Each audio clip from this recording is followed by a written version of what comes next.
Olá, espero que todos estejam muito bem. Bem-vindo ao canal Princípio Org BR. Eu sou Samuel Cunha e nós estamos fazendo comentários do Evangelho de Jesus Cristo segundo escreveu Mateus. Em 2020, o mundo experimentou uma pandemia.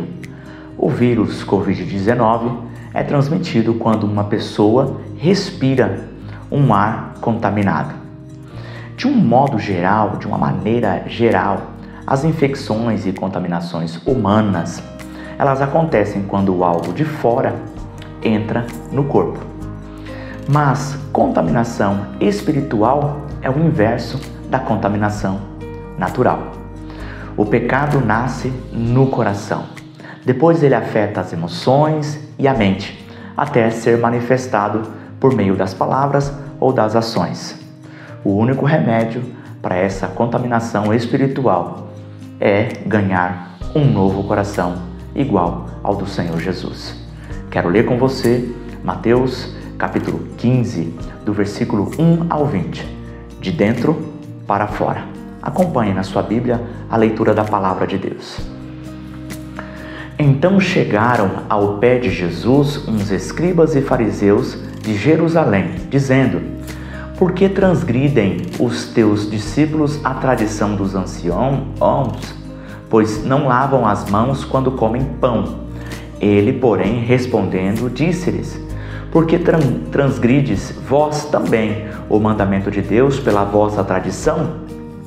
Porque Deus ordenou, dizendo: Honra a teu pai e a tua mãe. E quem maldisser ao pai ou à mãe, certamente morrerá. Mas vós dizeis: qualquer que disser ao pai ou à mãe, é oferta ao Senhor, o que poderias aproveitar de mim? Esse não precisa honrar nem a seu pai, nem a sua mãe. E assim invalidastes pela vossa tradição o mandamento de Deus. Hipócritas, bem profetizou Isaías a vosso respeito, dizendo: Este povo se aproxima de mim com a sua boca e me honra com os seus lábios, mas o seu coração está longe de mim. Mas em vão me adoram, ensinando doutrinas que são preceitos dos homens. E chegando-se a multidão, disse-lhes: Ouve e entendei.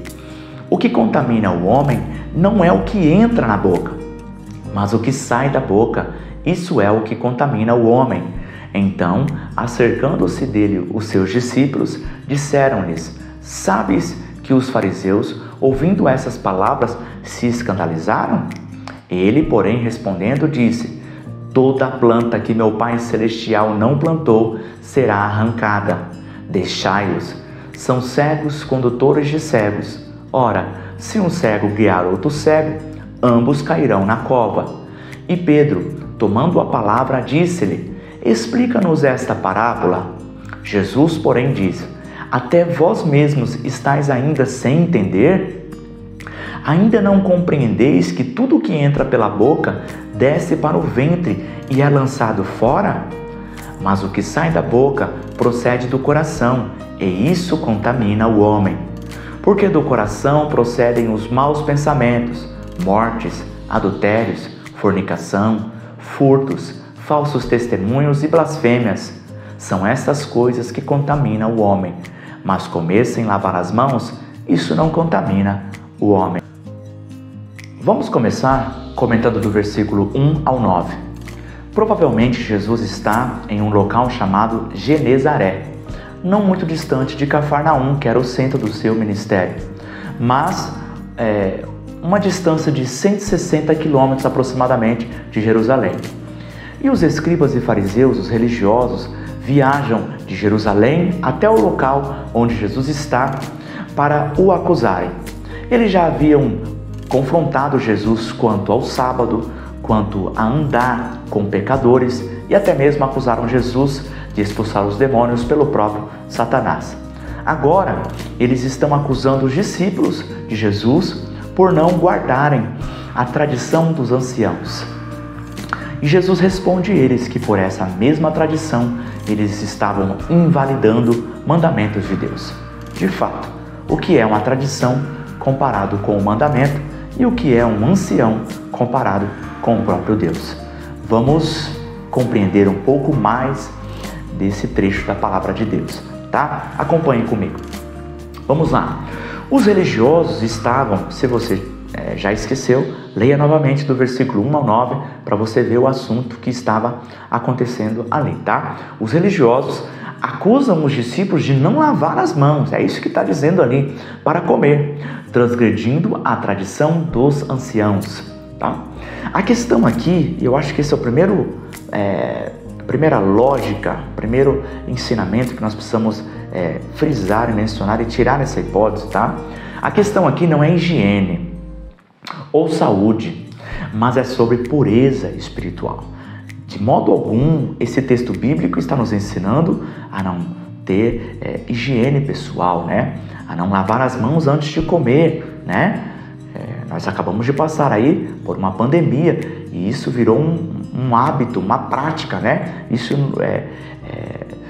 fez ressoar, né? Essa necessidade de nós termos uma higiene bem natural e precisa, né? Então, a questão aqui não é higiene, tá? Ou saúde, mas é sobre uma pureza espiritual.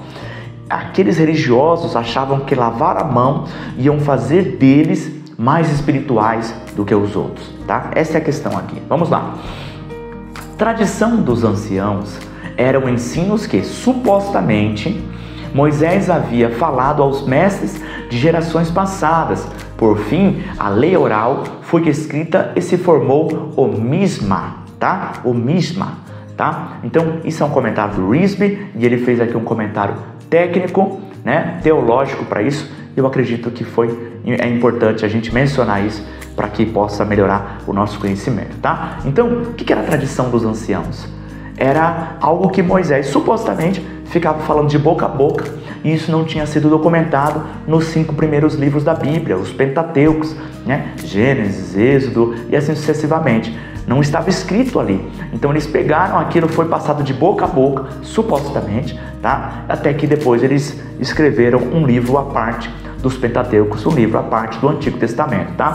Esse livro se chama Mishnah. Não sei pronunciar perfeitamente, mas está escrito aqui, tá bom? Para sua curiosidade. Vamos lá.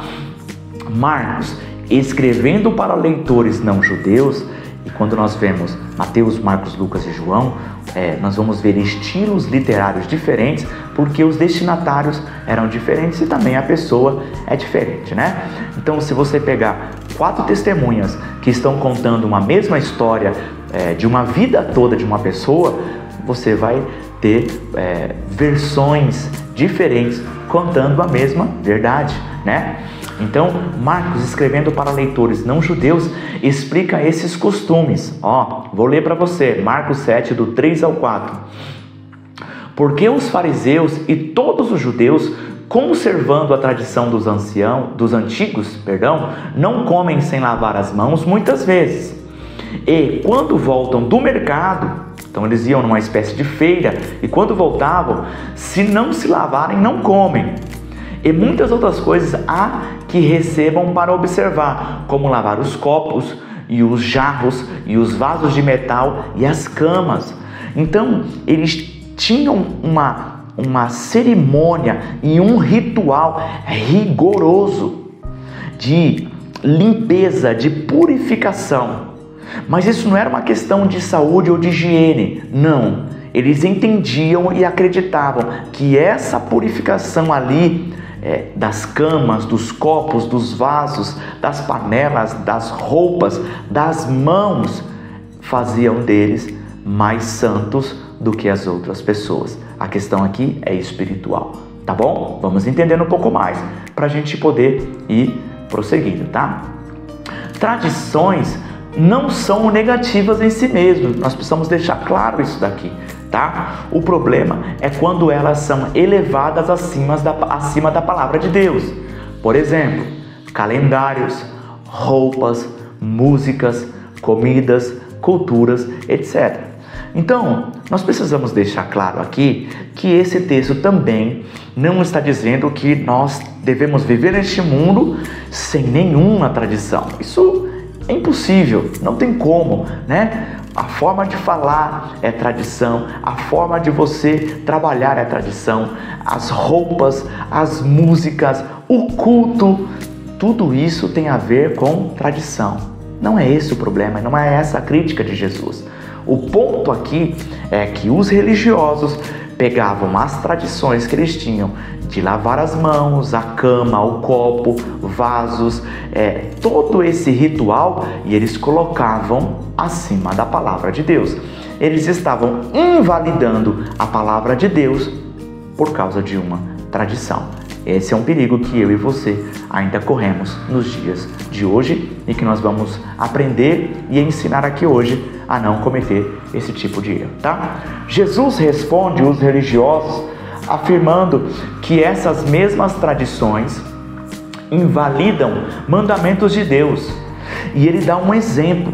Então, não sei se esse era o único caso, mas Jesus pega este exemplo para mostrar e provar como a tradição que eles estavam defendendo estava invalidando algo que é muito superior, que é um mandamento que estava na lei de Moisés, que está na lei de Moisés e que foi um mandamento pronunciado pelo próprio Deus. Tá? Ele dá um exemplo que no Evangelho de Marcos nós encontramos a palavra corban, né? Se você leu o Evangelho de Marcos, eu quero explicar aqui o que é corban.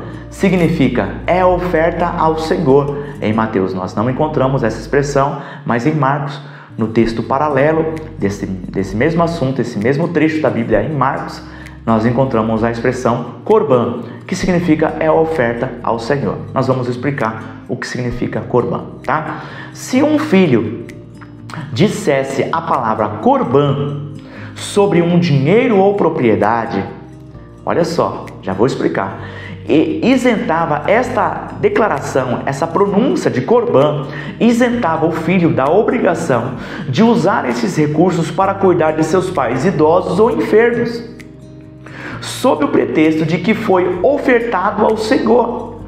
Porém, havia um esquema que permitia o filho continuar a desfrutar desses recursos por toda a sua vida. Então, veja bem, imagina um filho que tinha um pai idoso ou enfermo ou que precisava dos seus cuidados. E aquela cultura, a cultura do Oriente Médio é extremamente rígida quanto aos cuidados do pai.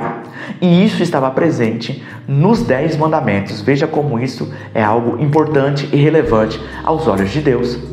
Quando um filho tinha a obrigação de cuidar de um pai ou de sua mãe, e ele tivesse recursos de dinheiro ou propriedade, mas se em um momento de raiva ou um momento qualquer ele pegasse aquele dinheiro ou propriedade e falava corban, isso daqui é oferta ao Senhor, é essa a expressão? Ele diz, olha, é oferta ao Senhor. Se ele declarasse corban é oferta ao Senhor, isso isentava, ele não precisava usar o dinheiro ou a propriedade para cuidar do seu pai ou da sua mãe. Isso isentava. Só que isso não era uma declaração como do tipo, eu quero pegar esse recurso, como hoje nós fazemos com o dízimo e com alguma oferta. Ele não pegava esse dinheiro ou essa propriedade dele e não doava para Deus. Não. Ele apenas declarava e depois ele tinha um esquema que era realizado com os religiosos, com os escribas e fariseus, que negociava com eles, e aquele filho podia usar aquele dinheiro, podia usar aquela propriedade e isentava ele de cuidar do seu pai e da sua mãe. Ou seja, isso não tinha respaldo na palavra de Deus. Eles criaram uma tradição que esta tradição invalidava um dos mandamentos mais importantes que Deus tinha colocado na sua palavra: honrai pai e mãe. Então, é isso que Jesus está dizendo aqui. Essa palavra corban, isentar, era como se fosse um pressuposto, uma manobra para eles se isentarem de usar o seu dinheiro ou a sua propriedade ou qualquer outro tipo de recurso para cuidar dos seus pais. Basicamente, era essa a ideia, tá bom? Os fariseus vieram de longe, aproximadamente 160 quilômetros de Jerusalém até Genezaré, provavelmente, para acusar os discípulos. Mas os religiosos é quem pecavam por essa tradição. Eles tinham uma trave nos olhos e queriam retirar o cisco dos olhos dos discípulos. Veja, meus irmãos, como é comum isso. Todas as vezes que nós estamos apontando o defeito de uma pessoa, muito provavelmente, na maioria das vezes, nós temos um defeito igual ou muitas vezes pior do que o daquela pessoa, tá? E aqui nós vemos um exemplo prático, bíblico, de como acontece isso. Aqueles religiosos estavam indignados, eles estavam irados, acusando os discípulos de Jesus daquilo que para eles era um pecado gigante, quando na verdade eles mesmos, por aquilo que acusavam os discípulos, que era a tradição dos anciãos, eles mesmos usavam a tradição para invalidar o mandamento de Deus e ter um pecado sem, quem sabe, 1000 vezes pior, tá? Então, eles tinham uma trave nos olhos, um tronco de árvore nos olhos e queriam tirar um cisco dos olhos dos discípulos. Vamos lá. Nós encontramos aqui também nesse trecho a palavra novamente hipócrita. Já falamos o seu significado em vídeos anteriores, porque é uma palavra muito utilizada por Jesus, mas nós vamos repetir aqui apenas em 1 minuto. A palavra hipócrita significa um ator com máscara. É uma pessoa que finge ser uma pessoa, uma coisa exteriormente, mas interiormente é outra. Posso dar um exemplo? Aquela pessoa ou uma pessoa que fala boas palavras, mas no seu coração tem ódio e inveja. Então, isso seria, de um modo prático, nos dias de hoje, a hipocrisia. Eu estou falando palavras doces, mas, quem sabe, no meu coração tem ódio e inveja. Tá certo? Então, aqui seria a questão da hipocrisia. Eu concluo esse trecho lendo essas palavras. Portanto, não há sociedade sem tradições, nós precisamos admitir isso. Não é essa a intenção do texto, zerar as tradições, não é isso. Não há sociedade sem tradições, mas nenhuma tradição ou lei humana e até lei de governo, lei de uma casa ou de um trabalho ou de uma nação, é maior que os princípios da palavra de Deus. Nós vemos, por exemplo, quando imperadores mandaram Daniel parar de orar e se prostrar, né? Também, como ali no livro de Daniel, o Sadraque, Mesaque e Abednego se prostrarem perante uma estátua, e eles falaram: olha, você tem uma lei, mas é um princípio da palavra de Deus que eu não vou me prostrar perante estátua alguma, e Daniel também, eu não vou parar de orar. Então, quando leis humanas elas começam a tentar ser superior a princípios da palavra de Deus, eu e você precisamos ter coragem e precisamos estar prontos para obedecer a palavra de Deus e não leis humanas ou leis de governos, tá bom? Então, nenhuma tradição ou lei humana é maior que os princípios da palavra de Deus. Se uma cultura incentiva o descuido dos pais, ou a desonestidade, ou a corrupção, você deve abandonar essa prática. A única lei do cristão é o amor, e isso é manifesto de dentro para fora. Vamos comentar agora do versículo 10 ao 14. Após haver um confronto entre a tradição dos anciãos e os mandamentos de Deus, Jesus revela a verdade sobre a pureza espiritual. O que contamina o homem não é o que entra na boca, mas o que sai da boca. Além disso, Jesus não se preocupa pelo fato dos religiosos estarem ofendidos e se escandalizarem com as suas palavras, pois eles fecharam os seus ouvidos para a verdade e também fecharam os seus olhos para ver a verdadeira luz. Vamos ver mais detalhes desse trecho da palavra de Deus. Então, o que contamina o homem não é o que entra na boca, mas o que sai da boca. Foi essa a expressão e a verdade e a parábola e o princípio que Jesus estabelece aqui nesse trecho. Não são os alimentos que entram na boca.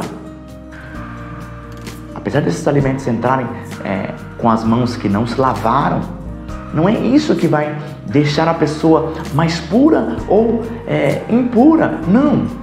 Mas o que sai da boca, isso sim é mais importante do que o alimento que a pessoa come, tá? As palavras e as ações de uma pessoa vão ser evidências de um coração contaminado ou não. E quando eu falo uma palavra, como por exemplo uma blasfêmia, ou uma mentira, ou eu falo mal de um irmão, ou eu falo palavras promíscuas, ou eu solto um palavrão, isso está me contaminando. Por quê? Porque isso é um pecado. E se é um pecado, eu estou me condenando, eu terei culpa, eu estarei sujo perante Deus. Então Jesus está dizendo, olha, não é o que entra, mas o que sai. Interessantíssimo, né? Veja, faça aquele paralelo com a contaminação que nós temos com o vírus, ou com qualquer tipo de vírus, de infecções. Normalmente é algo que vem de fora para dentro, mas do mundo espiritual é diferente. Ele vem de dentro para fora. Vamos entender um pouquinho mais aqui, nós vamos falar bastante sobre isso. As palavras e ações são os frutos da árvore do coração. Então eu quero dar bastante ilustração aqui para a gente possa entender o papel do coração, das palavras, das ações e como acontece esse caminho do pecado, vamos chamar assim. Então as palavras e ações são os frutos de uma árvore do coração. Então se o coração é uma árvore, os frutos vão ser as palavras e as ações. As pessoas só olham os frutos, experimentam, comem os frutos, vê se ele está verde, vê se o fruto está podre, né? Vê se o fruto não amadurece completamente, se o fruto é bom realmente. Então, o fruto vai depender da árvore, tá? Vamos usar algumas ilustrações aqui. Outra ilustração. Se a fonte estiver contaminada, todas as águas são impuras. Então, se uma fonte, isso é uma verdade na natureza.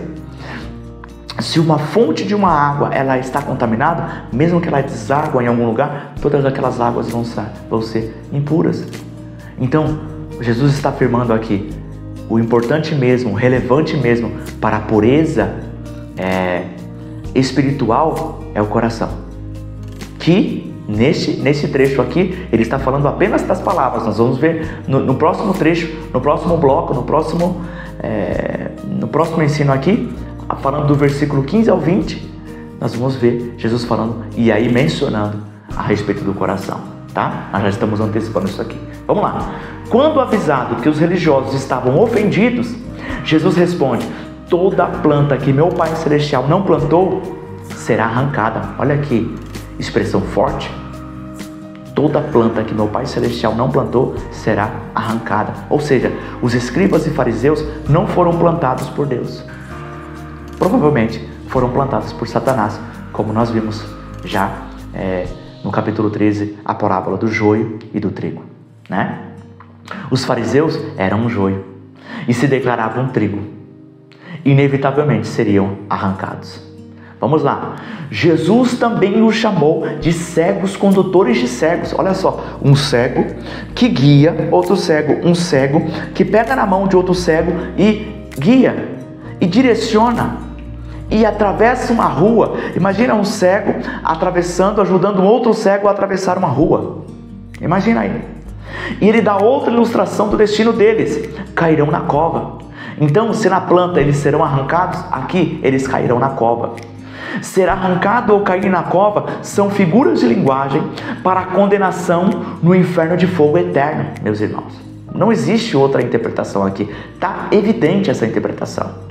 Jesus está falando que eles serão arrancados e Jesus está falando que eles cairão na cova. É uma palavra de julgamento, tá? Deus enviou os maiores homens para os piores pecadores, mas eles escolheram ter um coração irreversível, mesmo testemunhando muitos sinais e palavras de sabedoria.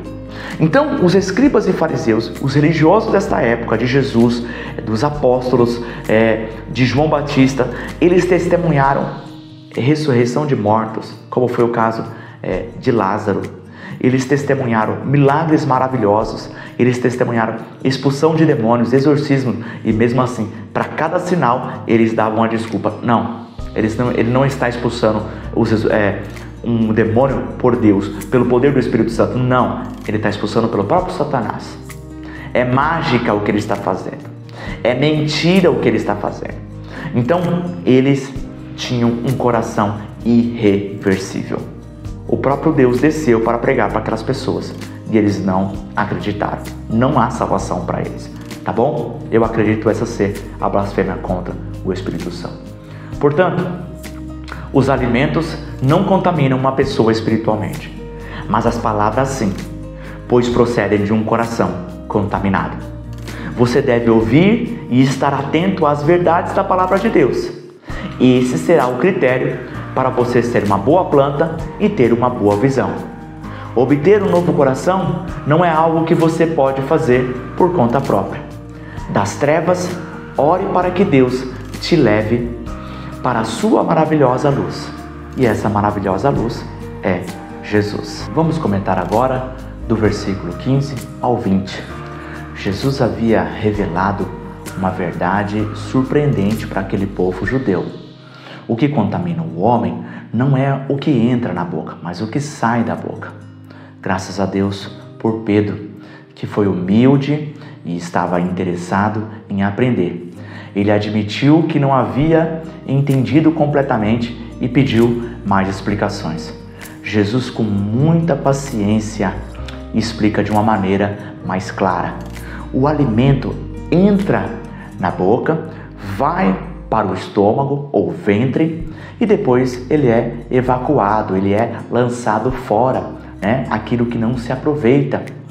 Mas o coração humano, ele é a fonte de todo o pecado que contamina uma pessoa.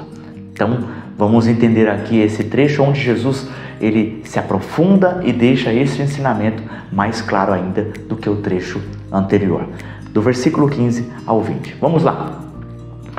Quando Pedro pede mais explicações da parábola contada no versículo 11, leia aí na sua Bíblia, Jesus se impressiona porque até os seus discípulos não terem entendido esse princípio. Ele fala, mas até vocês não entenderam, né? Se Jesus não tivesse paciência de explicar, mas a verdade é que a maioria de nós, eu e você, também não teríamos entendido completamente, porque lá Jesus ele usa, e não o que sai da boca, né? Ele não menciona coração, como ele está mencionando aqui. Então, não estava claro para a maioria de nós, leitores, né, que não conhecemos os princípios espirituais, né, que somos leigos nesse sentido. Mas a verdade é que a maioria de nós também não teríamos entendido completamente, se Jesus não tivesse a paciência de explicar de forma mais clara. Então, graças a Deus por Pedro. Pedro olha e fala, Jesus, eu não entendi isso aí. Não é o que entra na boca, mas o que sai. Ou seja, o que entra na boca, os alimentos, o que sai, as palavras, né? E aqui Jesus, ele explica de uma maneira melhor. Vamos entender aqui, tá? No versículo 11, Jesus usou uma sentença inversa das defendidas pelos religiosos. Então Jesus ele usa aquela expressão que talvez não estava muito clara, mas era uma expressão de confronto. Era uma expressão que fazia confronto ao que os religiosos estavam afirmando. Então eles estavam afirmando, olha, os seus discípulos não lavam as mãos quando eles comem, como se preocupando com o que é ingerido, com o que as pessoas comem, com o que entra na boca. Jesus disse, o maior problema não é o que entra na boca, mas o que sai. Por quê? Quando a gente mente, quando a gente blasfema, quando nós falamos uma palavra torpe, tá certo? Então Jesus está falando, para ter esse confronto direto com não é o que entra, mas o que sai, Jesus usou essa sentença, tá? Mas aqui tem algo mais profundo ainda, tem uma verdade mais profunda ainda. Então, vamos lá. Os fariseus tomavam muito cuidado para não contaminarem o seu corpo a partir de coisas externas. Mas Jesus afirma que a contaminação espiritual vem de dentro de uma pessoa, do coração. Não o alimento que entra na boca, mas a palavra que sai.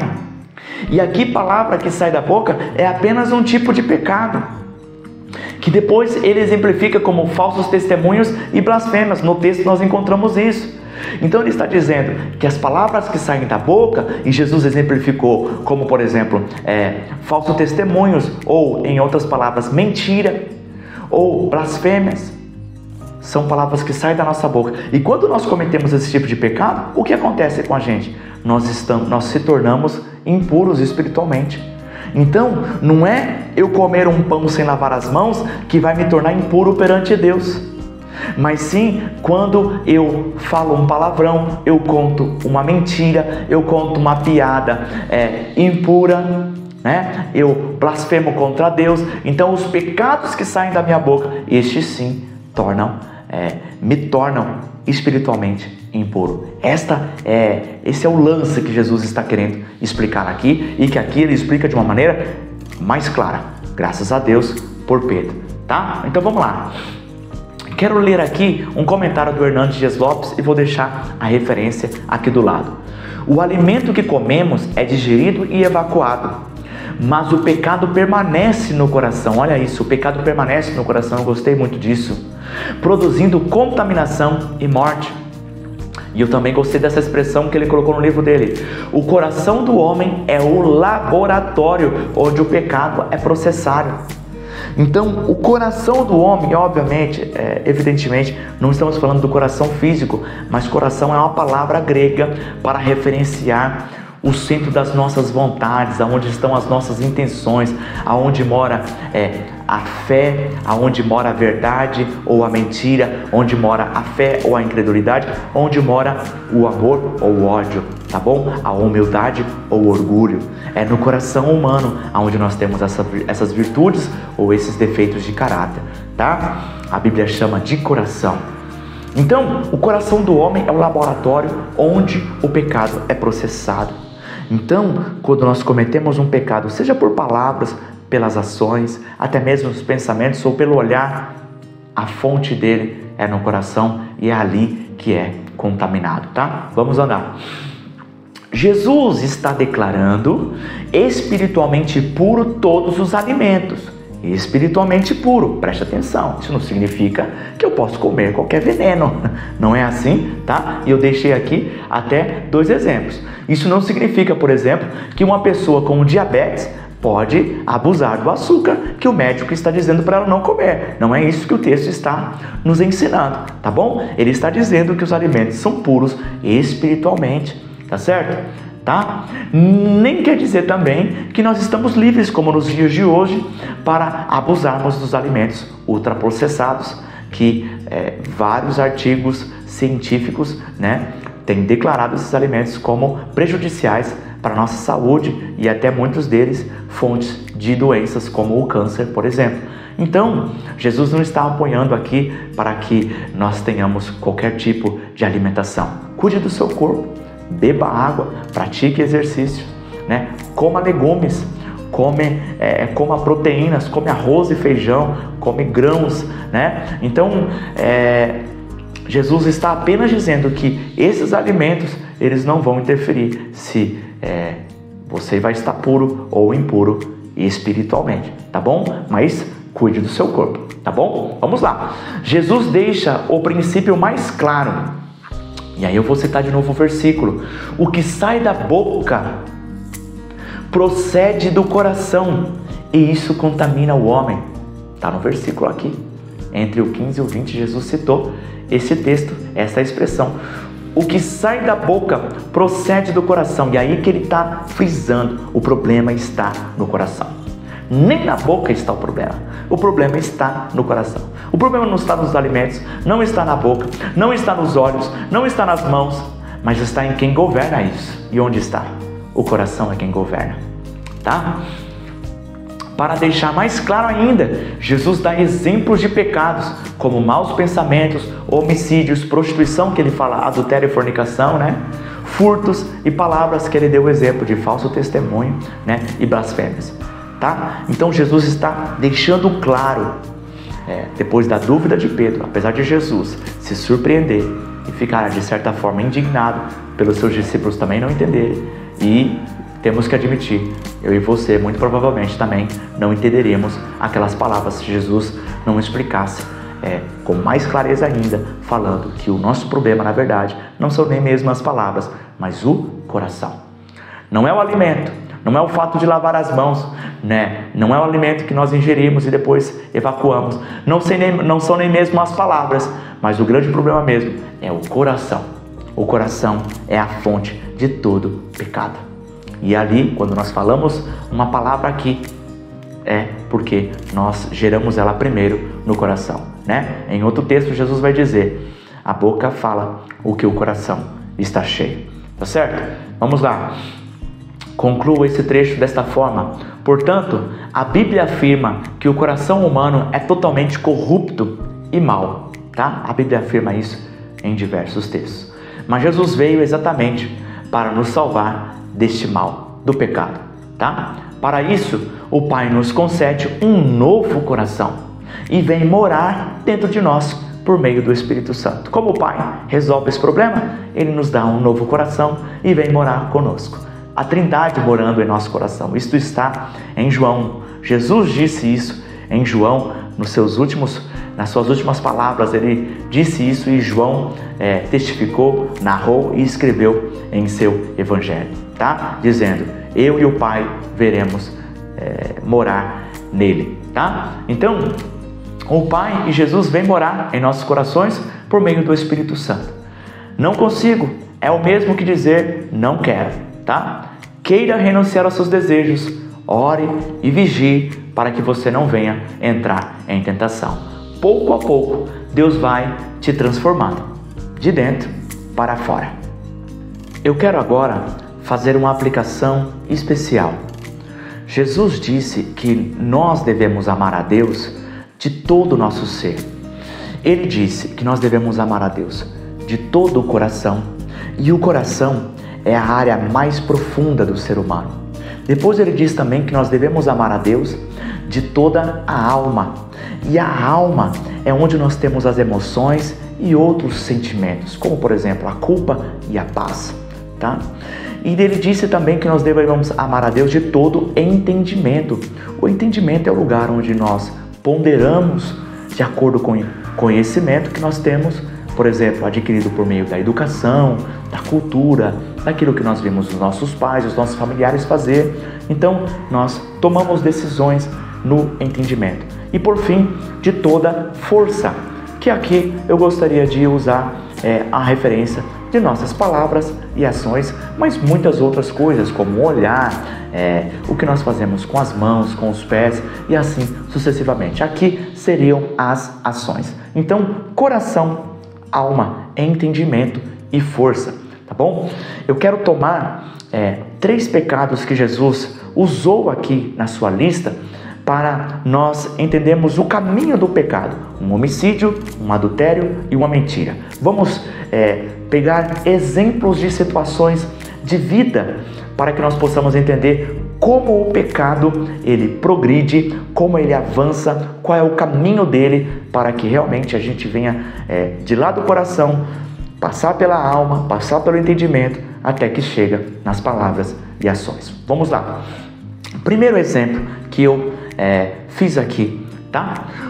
Vamos imaginar uma fechada no trânsito. O que uma fechada no trânsito vai acontecer? No coração vai despertar o orgulho e o amor. O orgulho e o amor estão no coração, tá? Então vai despertar, né, essas duas características que estão aqui no coração, tá? Depois na alma você vai sentir raiva. Até aqui tudo bem, raiva, tá? Pense lá o que aconteceu com Caim e Abel. Volte e leia Gênesis 4 e veja o que aconteceu com Caim e Abel, que enquanto Caim estava ainda com raiva, ele ainda não tinha pecado, ele ainda não tinha assassinado o seu irmão. Deus adverte ele, fala: por que sua cara está feia, por que seu semblante descaiu, né? Se você não dominar o pecado, ele vai dominar você. Você precisa dominar, é seu dever dominar o pecado, né? Então ele ainda estava com raiva, tá? Aqui, o que você fará com esta raiva? Então você teve uma fechada de trânsito, voltando aqui, você tem o orgulho e o amor aqui, e aqui você tem a raiva na alma, tá? O que você vai fazer com essa raiva? Você pode xingar, bater ou até matar uma pessoa. Ou também aqui no entendimento você pode respirar, perdoar e seguir em frente. Então o entendimento ele vai ser o responsável por você tomar essa decisão. A partir do que você conhece na palavra de Deus, a partir do que os seus pais te ensinaram, os seus professores te ensinaram e a partir até mesmo da sua decisão. Aqui você vai decidir a partir do seu conhecimento. Então, quando você ponderar, você pode xingar, bater e até matar aquela pessoa. Isso acontece com frequência no Brasil e no mundo, tá? Mas você também pode respirar, perdoar aquela fechada no trânsito e seguir em frente, tá certo? Então, aqui na força será as suas palavras ou ações, né? Palavras como, por exemplo, xingar, ou você pode olhar para aquela pessoa e falar: opa, me desculpa, me perdoe, vamos seguir em frente. E pronto, acabou. Então, o pecado está assim. Como acontece um assassinato? Vem no coração, depois a pessoa sente raiva, depois aqui ela raciocina e ela quer vingança, e aí aqui nas forças, né? Como nós temos aqui um quadro explicando isso, aqui na ação a pessoa acaba pegando uma arma e matando aquela pessoa, tá bom? Então esse foi o caminho do homicídio. Agora vamos para um adultério. Você é casado e recebe uma cantada no trabalho. Isso irá despertar em você a luxúria, né? E o amor no coração. Você sentirá desejo e alegria na alma, tá certo? Então luxúria e amor aqui no coração, você recebeu uma cantada, e aqui na alma você vai sentir o desejo e a alegria, né? Recebeu uma cantada, vai sentir alegre com isso. Muito bem. O que você fará com esse sentimento? O que você vai fazer com esse sentimento? Tá? Você pode responder com outra cantada ou até mesmo ir para um motel, tá certo? Mas o amor a Deus e ao seu cônjuge pedirá para você fugir e cortar este laço. Então veja o caminho do adultério aqui. Ele começa no coração, depois você sente aqui algo, né? Algo especial, um desejo aqui na alma, e depois o seu entendimento fica pensando: poxa, o que eu faço? Dou uma cantada também para aquela pessoa, convido ela para sair, ou até mesmo convido ela para ir no motel, né? Ou você pode fugir, né? Você foge e corta esse laço com a pessoa. Então veja o caminho do adultério, como ele começa no coração. É no coração que está a luxúria, e é no coração que nós temos o amor a Deus e ao próximo, tá? Terceiro exemplo, uma mentira. Você se encontra em uma situação em que contar a verdade irá te causar prejuízos. A avareza e o amor disputam o seu coração. Então você está numa situação em que contar a verdade vai te causar prejuízo. Então a avareza desperta aqui: poxa, eu vou ter prejuízo se eu contar a verdade. E aí a avareza está lá. Mas também está o amor, né? O bem e o mal disputando o seu coração. Você sente medo na alma pela perda de recursos. Na alma você vai sentir medo. O que você fará com esse medo? Aí você pondera aqui no entendimento. Na força, você pode mentir, olha a palavra aqui, né? Mas o amor pedirá para você ser verdadeiro e sincero, mesmo quando você venha a sofrer danos, tá? Então, veja como o caminho do pecado, ele começa no coração. A sua alma é como um sinalizador que vai colocar uma situação para você, a sua liberdade decidir. E aí no seu entendimento, a partir do conhecimento, da cultura, da sua história, você vai ponderar e vai decidir o que você vai fazer com as suas palavras ou com ações. Por isso que é tão importante eu e você estudarmos a palavra de Deus e termos uma vida de oração. Vamos agora aplicar este conteúdo maravilhoso da palavra de Deus. E acredito que a primeira aplicação que nós podemos encontrar nesse texto é que não se conforme com as tradições que invalidam a palavra de Deus. Nós vivemos no Brasil e temos, por exemplo, o carnaval, que é um incentivo à promiscuidade, é um incentivo a danças sensuais, é um incentivo para as famílias pegarem os seus filhos, colocarem poucas roupas e saírem nas ruas dançando. apesar de ser uma tradição do Brasil, isso invalida a palavra de Deus. Isso quebra princípios de amor, princípios de pureza da palavra de Deus. Posso dar outros exemplos? Adoração de imagens é algo claro na palavra de Deus que nós não devemos, inclusive faz parte dos 10 mandamentos, nós não adorarmos, não se prostrarmos perante imagens de escultura. Então, mesmo que seja tradição da sua cultura, do seu estado, da sua cidade, do seu país, não cometa este pecado, porque isso está invalidando princípios da palavra de Deus. Amuletos da sorte, não faça isso. Jogos de azar. Estamos criando uma cultura hoje em dia no Brasil de jogos de azar. Tem bets para todos os tipos de apostas e bilhões de pessoas estão caindo nessas ciladas em todo o mundo. E isso vai ser uma tradição, vai se tornar uma tradição de aposta. Então, isso invalida princípios da palavra de Deus. Isso está destruindo bilhões de famílias. Que você não venha fazer parte dessa estatística, tá bom? Então, quem sabe você tem o hábito na sua família de falar palavrões. Se isso escandaliza, não honra a Deus, você imagina Jesus falando palavrão?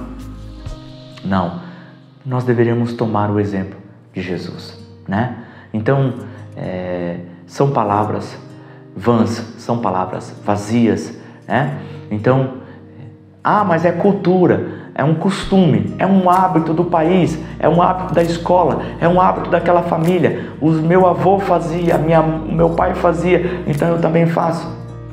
Se isso invalida a palavra de Deus, deixe de fazer, tá bom? Acredito que esse é um dos primeiros ensinamentos e aplicações que nós aprendemos aqui nesse trecho da palavra de Deus. Vamos para mais alguns, tá?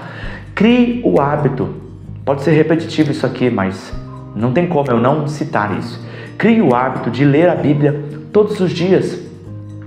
Confere com as Escrituras todos os ensinamentos que você ouvir.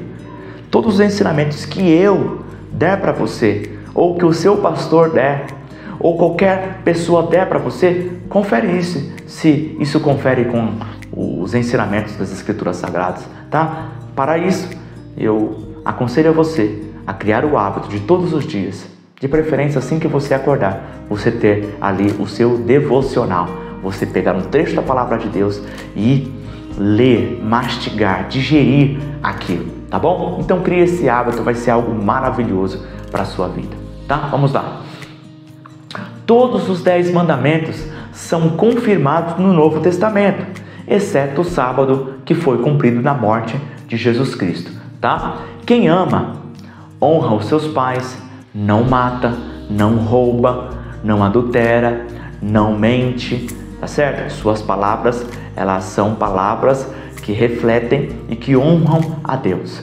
Então, todos os 10 mandamentos, e Jesus ele citou aqui o 5º mandamento, e a Bíblia até diz, esse é o primeiro mandamento com promessa, está em Efésios capítulo 6, né? Então, a Bíblia confirma aquilo que Deus disse no Antigo Testamento, tá? Isso não está anulado. Todos os mandamentos do Antigo Testamento e que não foram cumpridos em Jesus Cristo e que não foram, que são confirmados no Novo Testamento, melhor dizendo assim, eles continuam, tá? São palavra de Deus, isso é palavra de Deus. Então não faz sentido um cristão roubar, né? Não faz sentido um cristão ser idólatra, não faz sentido um cristão desonrar os seus pais, não faz sentido um cristão roubar, matar, trair a sua esposa, ter uma vida de fornicação, ter o hábito de mentir, ter o hábito de blasfemar contra Deus e não ter domínio sobre os seus pensamentos, sobre os seus olhos, sobre as suas palavras, tá bom?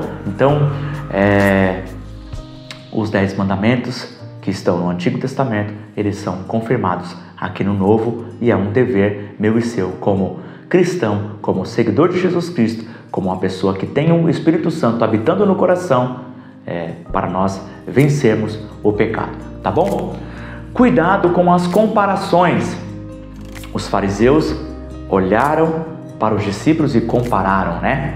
Todas as vezes que julgar alguém com um propósito orgulhoso, com o propósito de acusar o outro e não de amor, porque às vezes nós podemos julgar o nosso irmão com o propósito de amor para repreender aquela pessoa, para ajudá-lo, para evitar que ele venha cair, né, em um precipício, para evitar que ele venha cair no pecado ou continuar pecando. Nós podemos sim avaliar as ações e as palavras de uma pessoa e aconselhar aquela pessoa, tá? Você também será julgado. Então todas as vezes que você julgar alguém com um propósito orgulhoso e não de amor, você também será julgado, tá? Então, uma dica interessante para você: antes de julgar alguém, pergunte a esse suspeito, vamos colocar assim, por que está fazendo isso? Vou te dar alguns exemplos. Deus fala com Caim. Por que o seu semblante descaiu? Onde está seu irmão? Deus sabia, era uma pergunta retórica, né? Onde está seu irmão? Ele está dando chance daquela pessoa avaliar. Poxa, o meu irmão está morto porque eu o matei. Me desculpe por isso, eu me arrependo, eu fiz besteira. Então Deus estava fazendo aquela pergunta para que Caim pudesse refletir interiormente, tá? Outro exemplo, Saulo. Jesus tem um encontro com Saulo na rua Damasco e pergunta para ele: Saulo, Saulo, por que me persegues? Duro é para ti recalcitrar contra os aguilhões, né? Dar murro em ponta de faca, vamos dizer assim. Então, por que você está me perseguindo? Olha que pergunta, para fazer Saulo refletir, né? Ainda era Saulo, não era Paulo. Também Samuel perguntou para Saul, quando estava lá, que barulho é esse de animais? Deus tinha ordenado para extinguir, para exterminar todos os animais de uma localização, de um povo pagão. Qual é esse barulho que eu estou ouvindo, né? Então, esta pergunta é para o indivíduo vir a refletir, tá bom? Então, quando você for julgar alguém, faz uma pergunta. Muitas das vezes, a pessoa vai admitir o erro, ela vai te dar uma justificativa que você não ponderou, não imaginou que seria esse o motivo, e quem sabe a pessoa é inocente e não culpada, como na maioria das vezes nós suspeitamos e já julgamos o outro como culpado. Primeiro, deixa a pessoa se justificar, tá bom? Vamos lá. Crie o hábito de examinar seu coração. Em cada palavra e ação, faça o teste do amor. O que é o teste do amor? Então, será que o que eu estou dizendo são palavras que têm como fonte o amor no meu coração?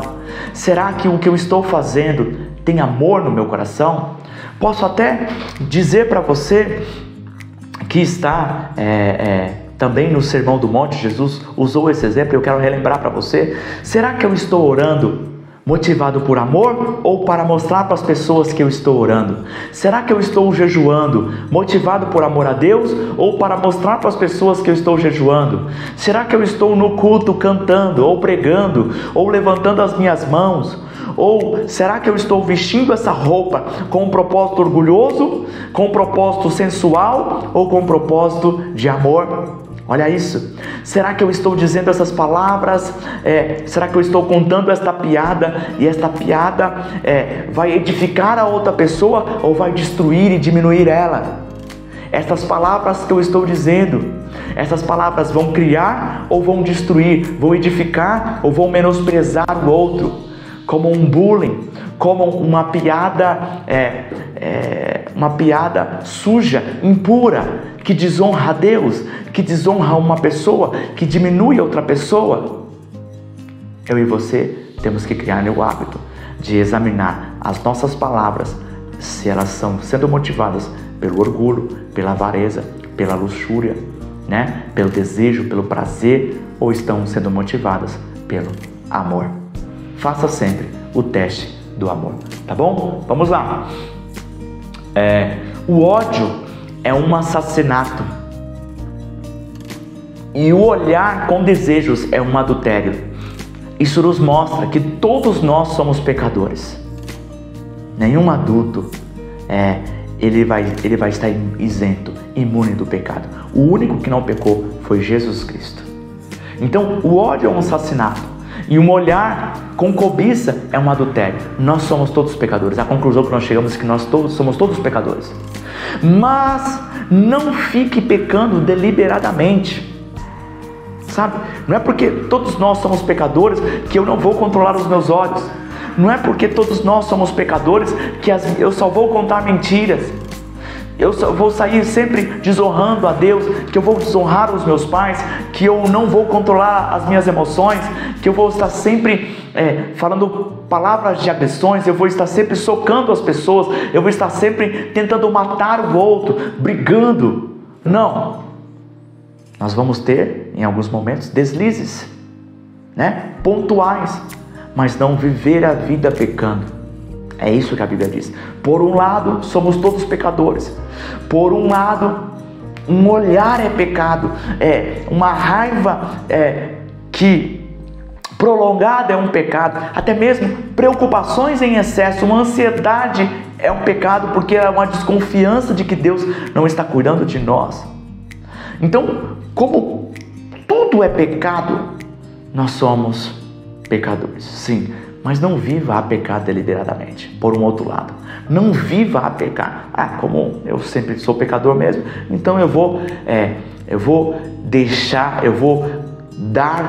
conceder realmente os meus pensamentos à promiscuidade, aos maus pensamentos. Eu vou realmente falar o mal do outro. Eu vou xingar realmente. Eu vou estar sempre em conflito. Eu vou sempre me vingar. Eu vou estar com meu coração magoado e amargurado. Eu vou me preocupar mesmo. Não se entregue. Peça ajuda.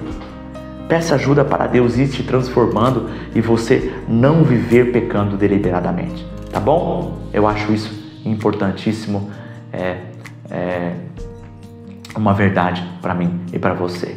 Tá? Não peque deliberadamente, pois Deus te deu tudo o que você precisa para vencer o pecado.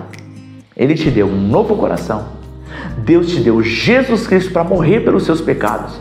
Ele levou sobre si todos os seus pecados. O pecado não pode te escravizar mais. Não pode. Eu não consigo. Não, você não é mais escravo do pecado. Deus te deu um novo coração. Deus te deu Jesus Cristo. Ele te deu um novo coração. Isso está em Ezequiel, está em Jeremias, está em Hebreus. Eu escreverei as minhas leis no seu coração, escreverei na sua mente. Eu te darei um novo coração, um coração, colocarei nele o meu espírito. Deus te deu um novo coração. Deus te deu Jesus Cristo para morrer pelos seus pecados. Deus te deu o Espírito Santo para habitar dentro do seu coração. Deus te deu a palavra escrita para que você pudesse consultar e ter um manual rápido de consulta. Guarde a palavra no seu coração, leia as escrituras, crie o hábito de ler. E por último, Deus te deu a oração. Orai, vigiai e orai, para que não entreis em tentação. Olha o tanto de ferramentas que nós temos para vencer o pecado.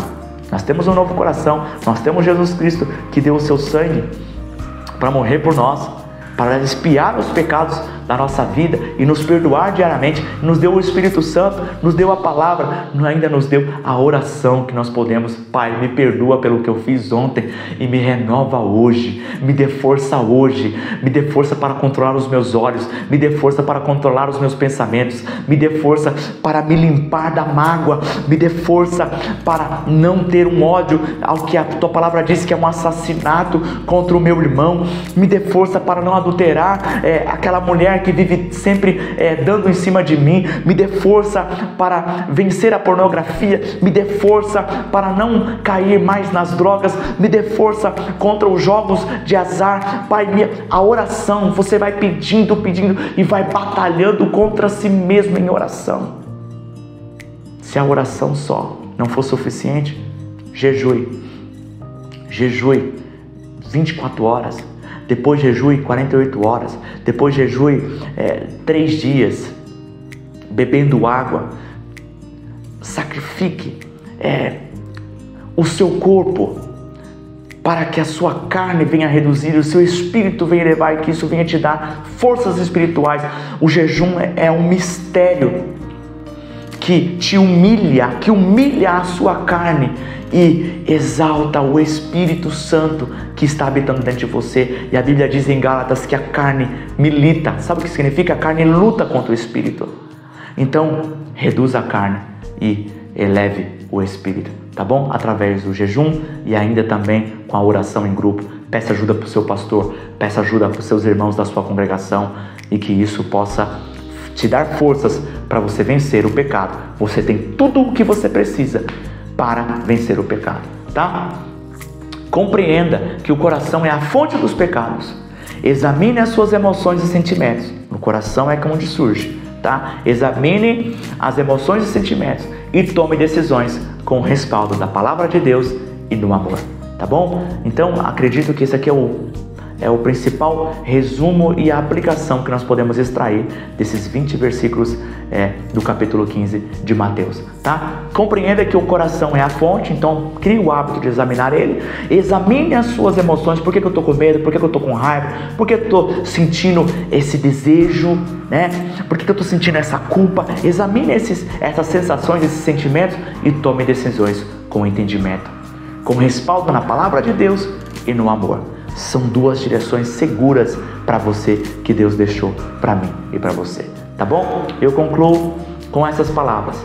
Se Jesus fizesse um exame, tá? Usando a ilustração de um exame médico, quando nós fazemos, lembra da época que nós fazíamos um exame do Covid, né? E se dava lá se nós estávamos contaminados ou não, né? Positivo ou negativo, né? Se Jesus fizesse um exame do seu coração agora, qual laudo seria? Um exame do seu coração, qual laudo seria, espiritualmente falando? Contaminado ou puro? Que Deus possa abençoar a sua vida.